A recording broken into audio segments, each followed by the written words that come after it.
Genèse, chapitre 7.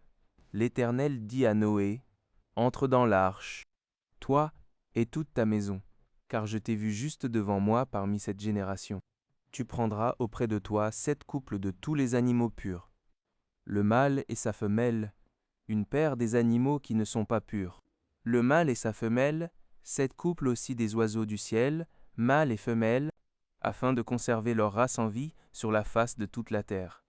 Car, encore 7 jours, et je ferai pleuvoir sur la terre 40 jours et 40 nuits. Et j'exterminerai de la face de la terre tous les êtres que j'ai faits. Noé exécuta tout ce que l'Éternel lui avait ordonné. Noé avait 600 ans, lorsque le déluge d'eau fut sur la terre. Et Noé entra dans l'arche avec ses fils, sa femme et les femmes de ses fils, pour échapper aux eaux du déluge, d'entre les animaux purs et les animaux qui ne sont pas purs. Les oiseaux et tout ce qui se meut sur la terre, il entra dans l'arche auprès de Noé, 2 à 2, un mâle et une femelle, comme Dieu l'avait ordonné à Noé.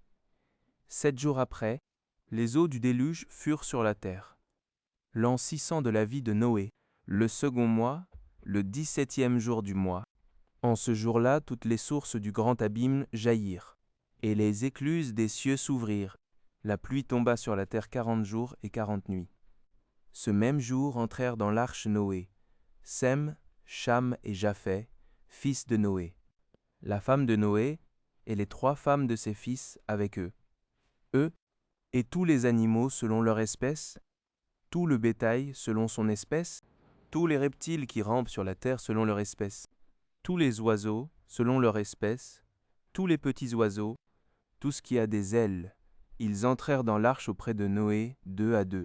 De toute chair, ayant souffle de vie, il en entra, mâle et femelle. De toute chair, comme Dieu l'avait ordonné à Noé. Puis l'Éternel ferma la porte sur lui. Le déluge fut 40 jours sur la terre. Les eaux crurent et soulevèrent l'arche, et elle s'éleva au-dessus de la terre. Les eaux grossirent et s'accrurent beaucoup sur la terre. Et l'arche flotta sur la surface des eaux.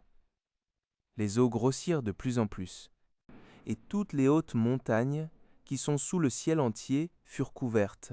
Les eaux s'élevèrent de 15 coudées au-dessus des montagnes, qui furent couvertes.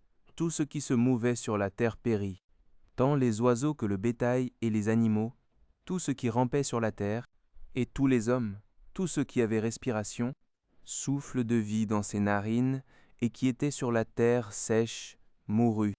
Tous les êtres qui étaient sur la face de la terre furent exterminés, depuis l'homme jusqu'au bétail, aux reptiles et aux oiseaux du ciel. Ils furent exterminés de la terre. Il ne resta que Noé, et ce qui était avec lui, dans l'arche. Les eaux furent grosses sur la terre pendant 150 jours.